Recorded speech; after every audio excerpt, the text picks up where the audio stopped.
What's up, Sooner Nation? Welcome to the SI Sooners podcast. It is episode 2.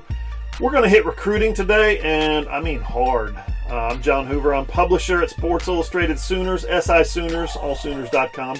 He's Parker Thune. He's the deputy editor, and when it comes to OU recruiting, listen, I got questions. Parker's got answers. It's as simple as that, Parker. Yeah, John, excited to jump into this second installment of the SI Sooners podcast. Lots to talk about, not just related to recruiting, but as far as recruiting is concerned, plenty of content over the last week or so since we podcasted last that we got to hit.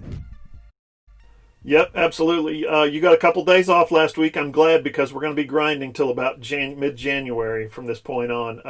We're supposed to be at Big 12 Media Days today. Today's supposed to be, it's Tuesday, we're supposed to be at day 2 of Big 12 Media Days, and the Big 12 did a little end around on us, and they pulled the rug out from under us, and they're moving to August 3rd. So we're having to make stuff up as we go. Listen, you can find this podcast basically everywhere you normally find your podcasts: iTunes, Spotify, Stitcher, all the usual suspects, all the usual platforms. Or if you're not on a podcasting service, you'll love this. Just go to our website, allsooners.com. It will be embedded right there on a handy-dandy, easy-to-use player on the front page. SI Sooners, allsooners.com is where you're going to find new content on the Sooners every day, like literally every day, 3 to 5 new pieces of content every day, morning, noon, night. Last week, when Parker was gone, he still was submitted copy, and we had 15 pieces of copy posted in 2 days. 15 in 2 days. So jump on there, SI Sooners, allsooners.com. Okay, Parker, maybe someday we'll get on a podcast and we'll screw around and we'll talk about what we got for Christmas when we were kids, and, you know, my mom's lasagna recipe and what I saw a dog eating at the park last week. But today ain't that day. We're going to go straight into the main course on this podcast, meat and potatoes. And let's get 2 birds with 1 stone on this first segment, Parker. Last night, 7:46 p.m., Lincoln Riley posted some googly eyes on Twitter. I have a couple questions for that. Number 1, what's going on here? I thought the googly eyes had been replaced by the big red O. And number 2, who is it, Parker? Who do you think is OU's latest commitment? Because I happen to think there's an outside chance it could be Terrence Brooks. A little bit, maybe I'm a little bit off there. He's a 2022 cornerback, not quarterback, corner. He tweeted yesterday afternoon about 4:35 p.m. that he had received an offer from OU. I think he's from Plano, and maybe OU has been his dream school forever, but he's already got offers from Florida, Texas, Texas A&M, LSU, and now Oklahoma. And then, boom, right after that comes the googly eyes. Parker, what's going on? Yeah, well, John, I think you hit the nail on the head. A lot of people are confused seeing those googly eyes because they've seen the red O emoji from Lincoln Riley a lot in recent weeks, and they're figuring, wait, I thought he was done with the eyes. Well, I think my best guess, John, and I imagine you're on the same page with me, is that the googly eyes refer to the 2022 class, and the red O refers to the 2021 class. So, yes, I would say there's definitely a good shot that it's one of these guys in the Sooners list of 2022 offers that has decided to commit. And you're right. I would say that if I had to pick one, it's probably Terrence Brooks, just based on the timing of when this all came together. Of course, he received the offer yesterday, had a great showing at the Under Armour camp in Durant. And, you watch the guy's tape, he's definitely a Power 5 type player. He's the kind of defensive back that Alex Grinch has placed a pretty significant emphasis on recruiting. He's big in stature for a corner. And, you know, as you begin to look ahead to this 2022 class for Oklahoma, wow, I almost couldn't talk there, John. But this 2022 class, for this 22 class for the Sooners, their only current commit is Kobe McKenzie, the linebacker out of Lubbock. But we're getting to about that time where we're going to see these guys pull the trigger, especially just given the fact that their junior season of high school and their opportunity to really make a statement on the recruiting trail is very much in jeopardy due to the COVID-19 pandemic.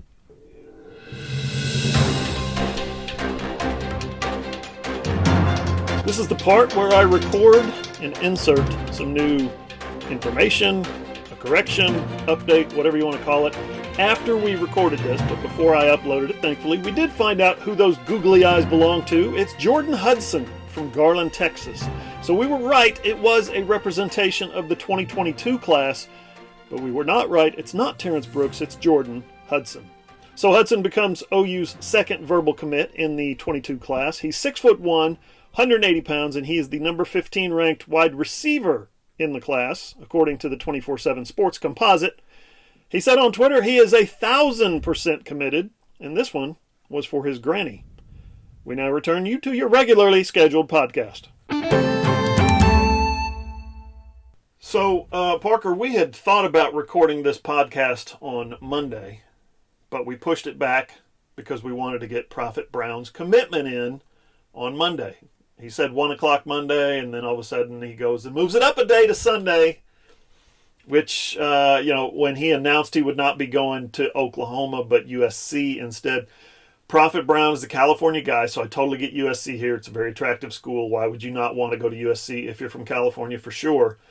But Parker, how much did Caleb Johnson's decision to commit to OU last week, how much did that influence Prophet Brown? Caleb's a cornerback. He's a really fast one, by the way. I think he's from Greenville, Texas, and I think he has run a sub 4.4. I think he's hit the 100 meters. It was reported anyway. He hit the 100 meters in 10 flat. So kid can flat out fly. But I get the sense that his preference would be to play offense in college, and Prophet Brown was another kid who's listed as an athlete, meaning he was being recruited to play either side of the ball, maybe both, who knows.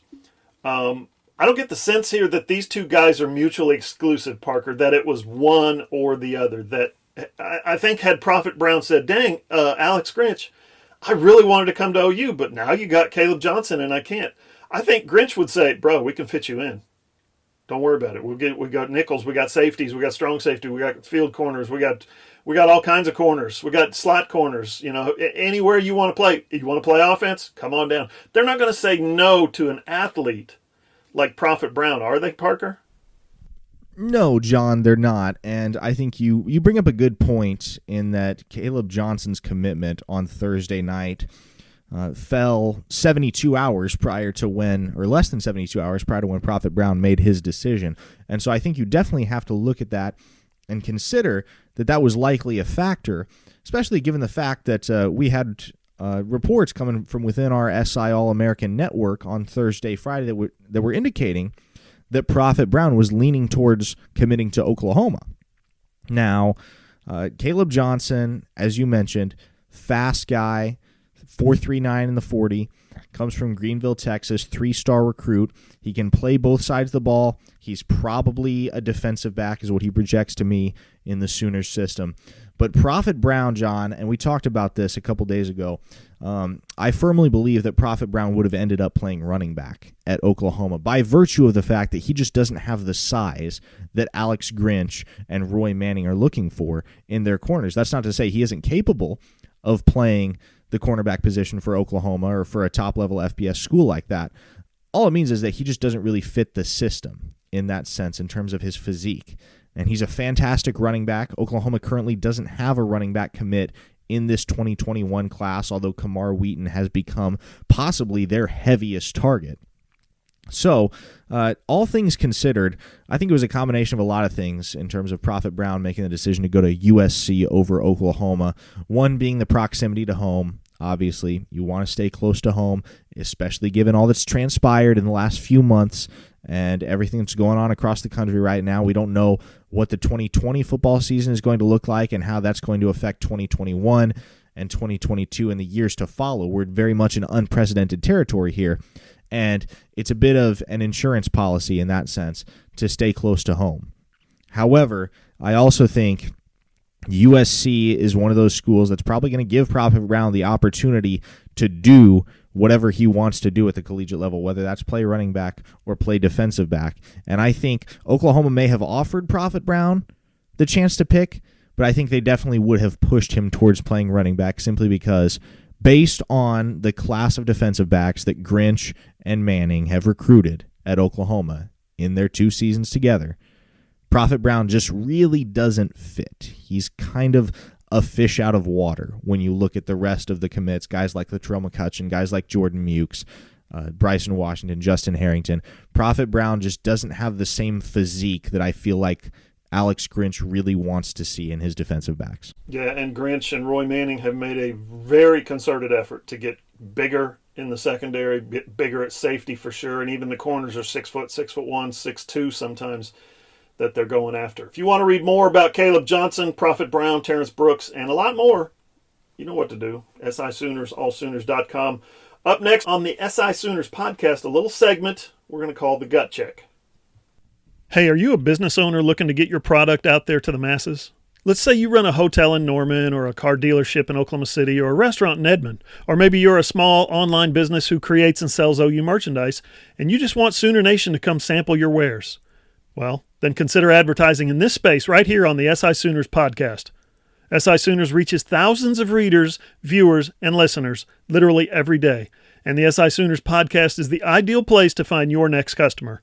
At SI Sooners, we cover all OU sports from football, basketball, and baseball to all the Olympic sports, as well as any big news that comes out of the OU athletic department or from around the Big 12 Conference. To advertise, send an email to allsoonersi@gmail.com or DM us on Twitter at all_Sooners. Let's do some social media on Twitter. It is the easiest way to keep up with me and with Parker and with SI Sooners. Right there, you're going to find at all_Sooners. Mine is at John E. Hoover, and Parker's is at Parker Thune. Parker's also on Instagram. He's proud of that. Check him out at Parker Thune. And I'm on Facebook because I'm old at John E. Hoover Media. And then over on YouTube, you guys, I'm looking right at you. I love you. Get out of here, you knuckleheads. We've got tons of videos, highlights, press conferences, and analysis, all kinds of stuff. But over on YouTube is where you're going to find my rants, my longer rants. And if you're more of a visual person, right, and who among us today is not, we've all pivoted to video somewhat. If you want to sit next to me while I'm podcasting, sit right here on my left-hand side. Come on by my YouTube channel, John Hoover Media. I encourage you to become a subscriber because this thing is really growing and really fast. Subscribers have more than tripled in the past year, so you need to jump on board. Lots of good stuff going over there at the YouTube channel, as my subscribers already know. Okay, Parker, let's play a little rapid fire. We're going to call it the Gut Check. I'll ask you the name of a prospect who is currently uncommitted, and you tell me, is he going to Oklahoma or is he going somewhere else? Ready? Let's do it. All right. Start at the top. Everything starts in the trenches. Bryce Foster. Gut says yes. Gut says yes. Kamar Wheaton, you already mentioned him, running back, top running back in the country. Gut says yes there too, and I really like the prospect of Wheaton coming in the same class as Caleb Williams and Mario Williams. Those three could form a really, really formidable offensive trio for the Sooners 3 or 4 years down the road. Emeka Egbuka. Gut says no, but I'm swaying a little bit on this one because I know how badly Caleb Williams wants him and how much of an emphasis Williams has put on recruiting, most specifically Emeka Egbuka and Jalil Farouk. Those are the two wideouts, the two uncommitted wideouts that Caleb Williams is absolutely hammering with pressure to really evaluate their decision and to think about whether they want to have the opportunity to compete alongside the best of the best at the collegiate level and catch passes from the best collegiate quarterback in this 2021 class. And so I'm not convinced Egbuka is leaning towards Oklahoma right now, but I am absolutely convinced that his mind could change. Okay, those are three offensive guys. Let's get to three defensive guys. Let's keep it moving. Calvin Gilliam. Gut says yes. I've talked to Calvin. He loves OU, especially if Damon Harmon goes there first. I think is a sure thing that he comes to Norman. Kendall Daniels. This, to me, is a priority for Oklahoma. You can't let a kid this good get out of Beggs, Oklahoma, and go out of state.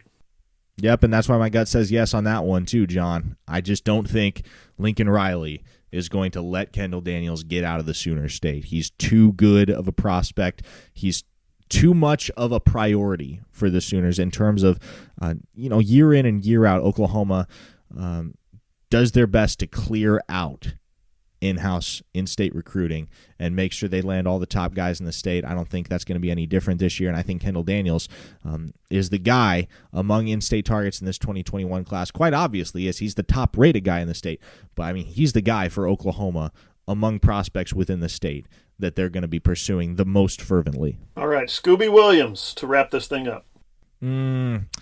Gut says yes. Wow, did I really just go 6 for 6 on that, John? I think you said 5 for 6. Egbuka is Egbuka, that's right. Dissension there, yeah. But Scooby Williams, just based on the Twitter interactions that he's had with Jamar Cain and kind of the vibes that I've been getting from his social media presence, I think there's a really good chance that Jamar Cain is able to snag Scooby Williams from the heart of SEC territory, which would be a statement for the Sooners in a lot of ways. Okay, so if you have the time, if you're not too busy, let's get to why, and let's talk about who the contenders are that are not Oklahoma. You had 5 of those guys, 5 of the 6 that I mentioned, and there will be others, of course. But you had 5 going to Oklahoma, which would produce, in my estimation, easily a top 5 recruiting class if every one of those guys lands at OU. Let's talk about who the players are for their services. Bryce Foster, I think we know, Texas A&M. Why do you think Oklahoma is the place for Bryce Foster rather than some of those other schools? Well, John, I just think that's the direction that he's been leading for quite a while, and I think that's evident. You can pick up a lot from social media interactions between a guy and his peers, and I think Bryce Foster, just based on the back-and-forth exchanges that he's had with Caleb Williams and others, it's become pretty clear to me that at this time, Oklahoma is the spot for him, and I'm definitely not saying that's not going to change, but right now it's Oklahoma for Bryce Foster. I believe that wholeheartedly. Okay. How about Kamar Wheaton? Why do you think he's an OU guy, and where else is he looking at? Well, I would say just based on Prophet Brown's commitment and the fact that the Sooners aren't really seriously pursuing any other running back in the 2021 class, they're focusing all their efforts on Kamar Wheaton. It doesn't look like they're going to get Donovan Edwards. They're certainly not going to get L.J. Johnson. So as far as offensive skill position players, Wheaton is the guy for Oklahoma. Him and Emeka Egbuka that are going to be the 2 preeminent focuses of Lincoln Riley's recruiting efforts in the next few weeks. And he's also looking at Texas, looking at SMU, looking at LSU. I feel like it's going to come down to the Sooners and the Longhorns, quite honestly, but I like Oklahoma's chances there. Do they have a plan B at running back? If Prophet Brown is staying in SC in California and Kamar Wheaton, should he go to Texas or LSU? Do they have a plan B? Well, in this 2021 class, it doesn't look like it because, I mean, you look at their 5 offers at the running back position, Evan Pryor and Travion Henderson both going to Ohio State. Donovan Edwards, guy from Michigan, he doesn't look like at this point he's seriously considering Oklahoma. And L.J. Johnson looks like he's Texas A&M bound. So if it's not Kamar Wheaton, they're probably not getting a running back in this class. Interesting. And then Egbuka, what gives you confidence that he's not coming to Oklahoma? Why do you think he's headed elsewhere? And who are the schools he's strongly considering? Yeah, so Egbuka is Max Prep's top athlete in this class overall, the best player in high school football in the 2021 class. So he's got the big boys after him. His final 4 are Clemson, Ohio State, Oklahoma, and Washington. I think Ohio State, just based on the offensive dynasty that they're kind of beginning to unlock there, is probably the leader in the clubhouse. I would give Washington a good shot at landing Egbuka just based on proximity. And then, of course, Clemson, who doesn't want to go play for Dabo Swinney? Obviously, Lincoln Riley has as much sway as anybody among offensive skill position players and prospects at wide receiver, running back, tight end, those particular positions. But at this point in time, if Emeka Egbuka comes to Oklahoma, I'm betting that it's going to be based on the influence of Caleb Williams. Real quick, if we'll finish up the 3, because you expounded a little bit on these 3 defensive guys previously. If they don't end up at Oklahoma, where will Kelvin Gilliam, Kendall Daniels, and Scooby Williams end up? Kendall Daniels, I would have to say Clemson. He's another guy that, top recruit overall in the state of Oklahoma. So he's got the elite programs after him, and I think he really likes what Clemson has going on there. As far as Kelvin Gilliam is concerned, I'm not convinced that he's fully decided yet on where he's going. I do believe that Damon Harmon's decision is going to impact what he's thinking in terms of his recruitment, but he's a guy that has shown interest in Penn State, in South Carolina. He likes Florida, and he's taken plenty of virtual visits to plenty of schools to try to glean where the best opportunity is going to be for him. So that's what I think on Gilliam and Daniels. As far as Scooby Williams, I mean, the other 5 schools that are after him are SEC schools: Florida, LSU, Alabama, Auburn, and who am I missing here, John? I'm missing one school, and I can't think offhand of who it is. It's Georgia. Georgia, that's it.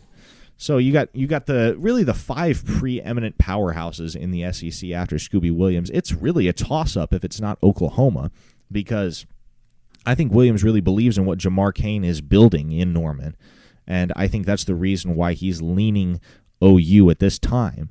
But if it's not Oklahoma, I mean, you're essentially flipping a coin between these SEC programs, and given that he's an Alabama kid, I'll bet you it comes down to either Alabama or Auburn, just because very much like Oklahoma within their state, Alabama and Auburn do their best not to let top-level talent get out of Alabama.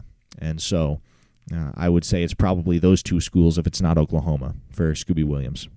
And we can't very well talk about recruiting on this podcast without talking about the man himself, Sports Illustrated's #1 quarterback in the 2021 class, SI's #1 overall player in the 2021 recruiting class. Parker, it's Caleb Williams. That's right. And, it really wasn't a surprise, John. And I talked about this this morning with Toby Rowland on 1400 Sports Talk. But when we were out there at the Elite 11 with the SI All-American staff scouting Caleb Williams, who eventually won MVP honors at the event, that was where we were first starting to kick the idea around. And I was talking to John Garcia about where Caleb Williams was going to rank on the SI Top 1000, and it became pretty evident after his performance at the Elite 11 that it was going to be him at the #1 overall slot.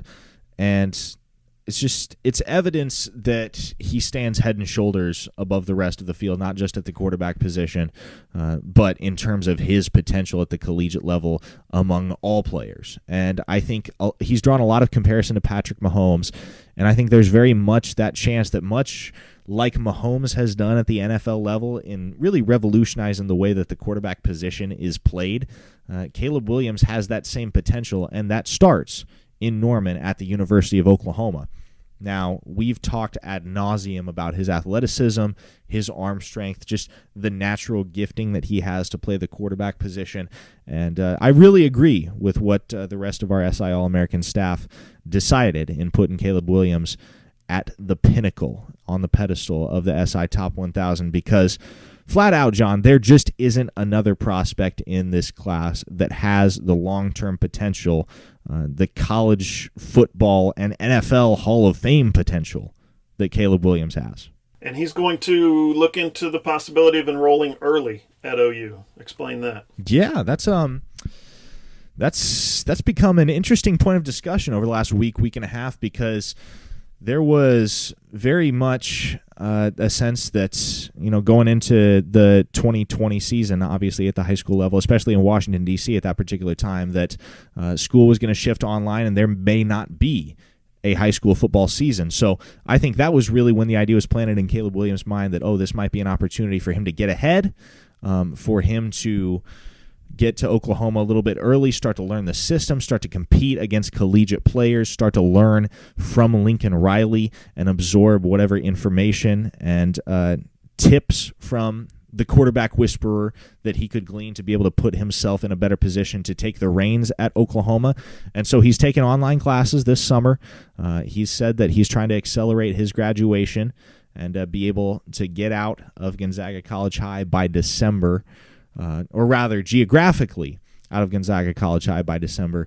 And essentially what he's banking on, John, is the fact that come the spring semester, his senior year of high school will be all online, because Gonzaga doesn't allow students to graduate early. But if he's able to take classes online, and he's able to come to Norman and essentially dual enroll and spend time on the campus at OU while finishing up high school, then obviously that puts him in that much better of a position to be able to dominate the second he hits the field for the Sooners. Interesting dilemma. Up next on the Sooners podcast, are we actually going to play football in 2020? Hey there, loyal listeners. Parker Thune here with SI Sooners. Are you a business owner looking to get your product out there to the masses? Let's say you run a hotel in Norman, or a car dealership in Oklahoma City, or a restaurant in Edmond. Or maybe you're just a small online business who creates and sells OU merchandise, and you want Sooner Nation to come sample your wares.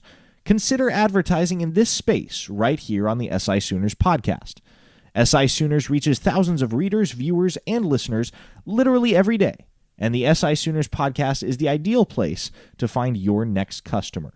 To advertise, send an email to allsoonerssi@gmail.com or send us a direct message on Twitter at @all_Sooners.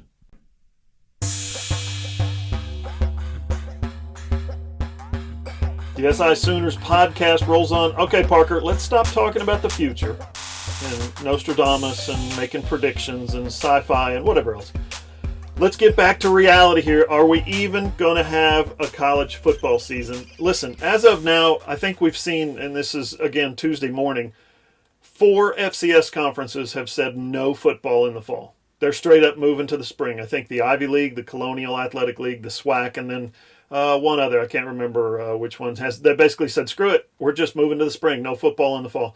You've got the National Junior College Athletic Association moving to the spring.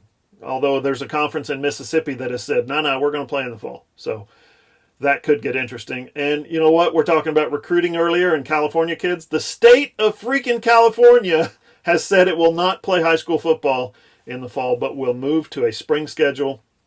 And of course, last week, the Big Ten Conference and the Pac-12 announced they're not going to play non-conference games this year. They're only going to play conference games. Of course, all of this is subject to change.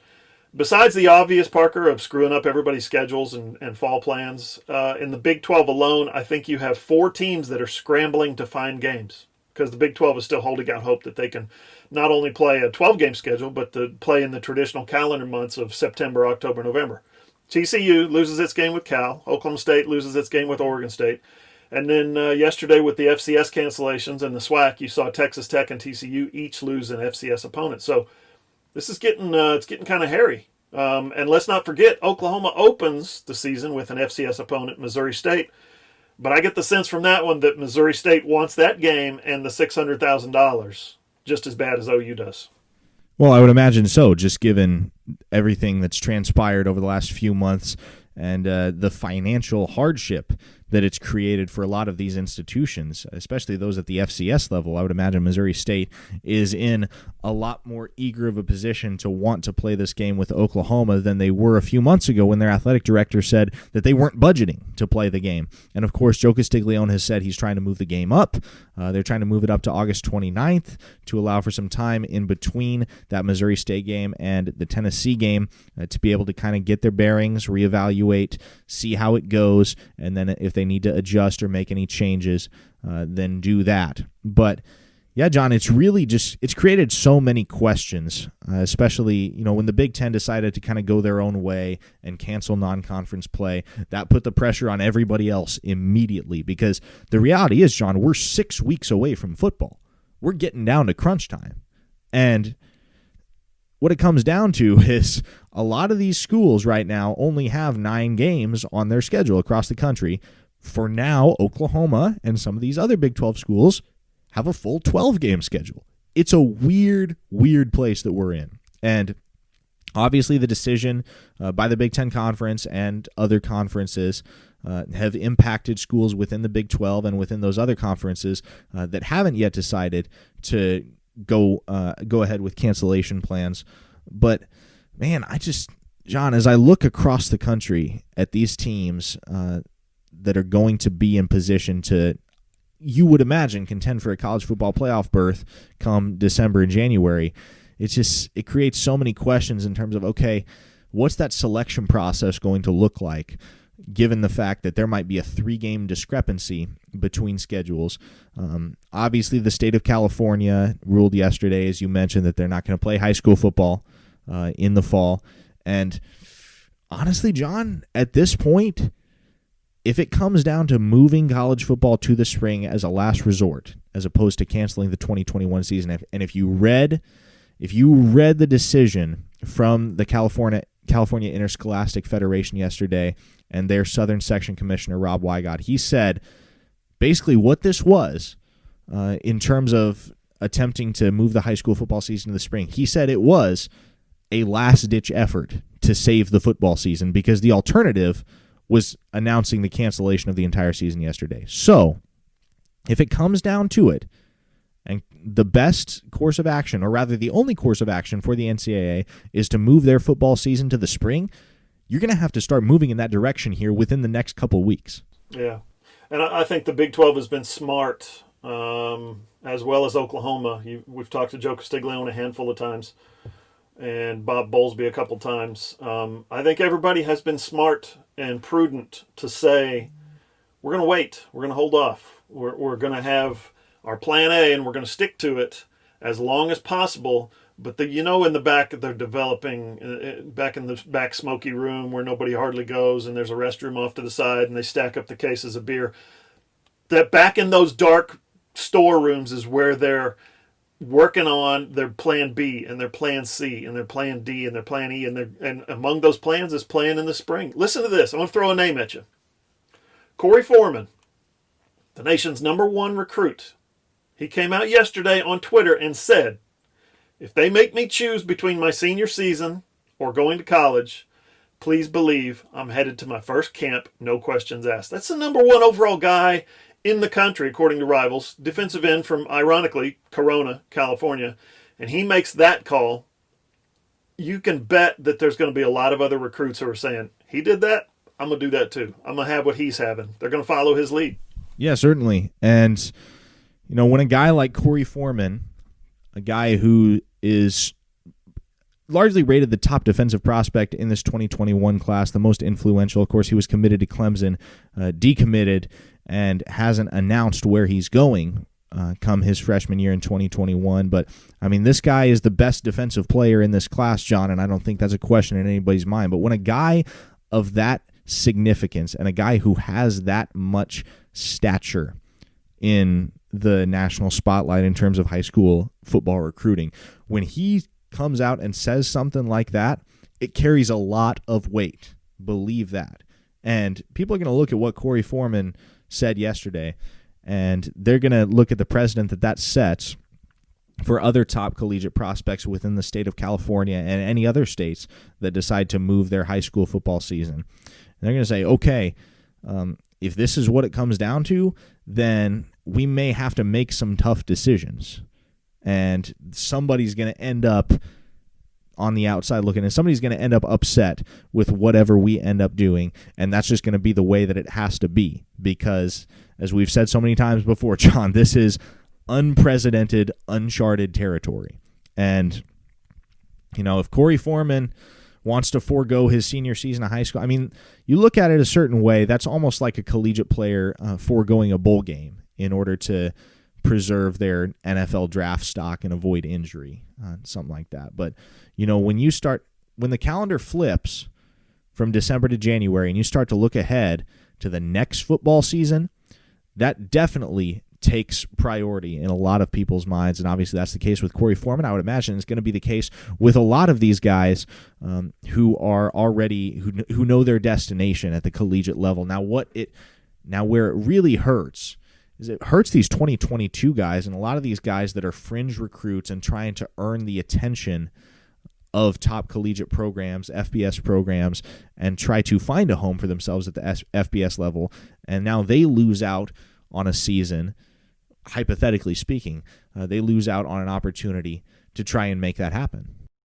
Yeah, and you could be also talking about the possibility of some seniors coming back, some college seniors coming back in for their senior year in 2022, or I should say 2021. They're seniors this year.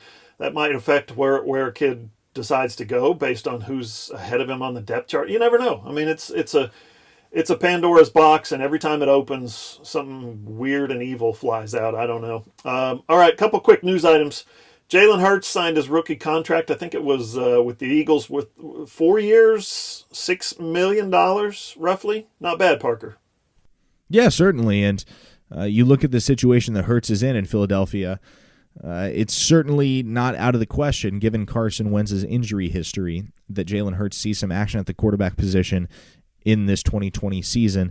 But on the large scale, I would imagine that Philly is going to turn him into a Taysom Hill-like player. And, that's kind of an unfair comparison because Taysom Hill is a one-of-a-kind guy, and there's really no finding the next Taysom Hill just by virtue of everything that he can do on a football field and line up anywhere and make an impact. But Jalen Hurts is certainly going to get used in this Eagles offense immediately, just because of the versatility that he has, the athleticism that he has, and the ability to throw the ball downfield. You can use him in gadget packages, and I really don't think the Eagles look at Jalen Hurts as their quarterback of the future. I think that's quite obviously Carson Wentz, and they don't have any plans to move on from him anytime soon. But I think what the Saints have done with Taysom Hill has opened a lot of head coaches and offensive coordinators' minds to the prospect of what can be done with an athletic guy who can throw the ball in an offensive system. And so Jalen Hurts is very much going to be an experimental type of player. Taysom Hill was kind of the first one through the wall. I mean, if you really want to go back a ways, Cordell Stewart kind of technically was the first one through the wall. But this is really kind of the new wave. I think you're going to see a lot more NFL teams try and pick up a guy like a Jalen Hurts or like a Taysom Hill to open up the possibilities within their offensive system. So I'm excited to see what the Eagles do with Jalen. Yeah, and Doug Peterson's a creative, innovative guy with the quarterback position anyway. So, they borrowed from Lincoln Riley for the Philly special to win the Super Bowl. He's not a guy that's afraid to think outside the box. So I, too, am eager to see what Jalen Hurts becomes in Philly. A couple more headlines. It is preseason award watch list, and the Sooners have been well represented so far. You can believe it. Yesterday, Deshaun White was on the Butkus Award watch list, linebackers. You've had Austin Stogner on the Mackey watch list for tight ends. You've had Ronnie Perkins on the Bednarik Award watch list. That's for defensive overall greatness. I'm a little skeptical of that one since Ronnie's probably going to be suspended to start the season. You've had Kennedy Brooks on the Doak Walker watch list. Charleston Rambo, wide receiver, Biletnikoff watch list. And then Caleb Kelly made the watch list for the Ronnie Lott Trophy, which is a little bit of citizenship involved in there as well. So he's a good contender for that, if you ask me. And then all Big 12 came out this week, end of last week. OU was a heavy favorite, obviously, to win its sixth Big 12 championship. The all Big 12 team included Creed Humphrey, Charleston Rambo, Ronnie Perkins, Adrian Ely, Gabe Burkich, the kicker, made first team for a little bit of a change. And in case you missed it, Spencer Rattler is the preseason newcomer of the year, even though he hasn't been named the starter yet. You can find stories on every one of those headlines and a lot more at SISoonersAllSooners.com. And listen to this podcast wherever you get your podcasts, iTunes, Spotify, or wherever. Or find it on our website, SISoonersAllSooners.com, or subscribe and watch it on YouTube, John Hoover Media. For Parker Thune, I'm John Hoover. See you next time.